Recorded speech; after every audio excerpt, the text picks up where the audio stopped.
আপোনাৰ অভিনয় কৰি চাইকেল চলোৱা আছিলোঁ। কোন থিয়েটাৰত অভিনয় পাৰ্টিত আছিলে আপুনি ভাই মামানত? আমাৰ এখন নতুনকৈ শতাব্দী থিয়েটাৰ এখন খুলিছিলে, হয় সেইখন থিয়েটাৰত কৰিছিলোঁ। বিভিন্ন থিয়েটাৰতো কৰিছিলোঁ মই। কৌতুক অভিনেতা কৰি আমাৰ ৰাইজক আমোদ হহুৱাই আৰু উৎসাহিত কৰিছিলোঁ। চাৰ্কাছত দৰ্শকে ভাল পাইছিলে। চাইকেলছো আছিলোঁ। আৰু মই মংগলদৈ গুৱাহাটীৰ পৰা লখিমপুৰ আগলৈকে মই বিভিন্ন ৰাইজক আমোদ দিবলৈ মই সঁহাৰি জনাইছিলোঁ।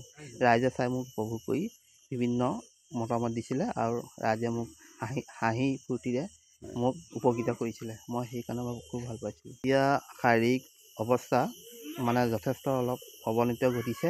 অলপ অসুস্থ হোৱাৰ নিচিনা মোৰ গতিলৈ গৈ আছে।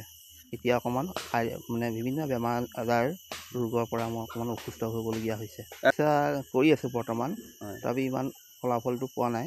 তথাপি চিকিৎসা যথেষ্টখিনি চিকিৎসা কৰি আছোঁ। ব্যয়খিনি মানে যিখিনি মাহঁতে যথেষ্ট খৰচ কৰে, তাৰপিছত আৰু মোৰ যিখিনি গোটাইছিলোঁ সেইখিনি খৰচ হৈ গ'ল। আজিলৈকে একো মানে মোৰ বিকলাংগ এখন আইডেণ্টি কাৰ্ড আছে। সেইখন আইডেণ্টি কাৰ্ড মই লৈ বিভিন্ন আঁচনি পুৰাইছোঁ যদি পোৱা নাই, তথাপিতো মই পাম বুলি আশা ভাবি আছোঁ। আৰু মই 2022 চনত গহপুৰ ঘাইঙৰ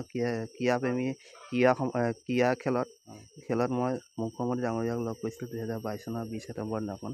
তেখেতে মোক কথা পাতিছিলে, হাঁহি সমধি কৰি কথা পাতি তেওঁ প্ৰিয়া হতুৱাই মোক নম্বৰ লিখালে আৰু তেওঁ মোক আশ্বাস দিলে কিবা দিম বুলি, মানে যিকোনো সহায় কৰিম বুলি তেওঁ আশ্বাস দি আজিলৈকে মই একো ফলাফল নাপালোঁ।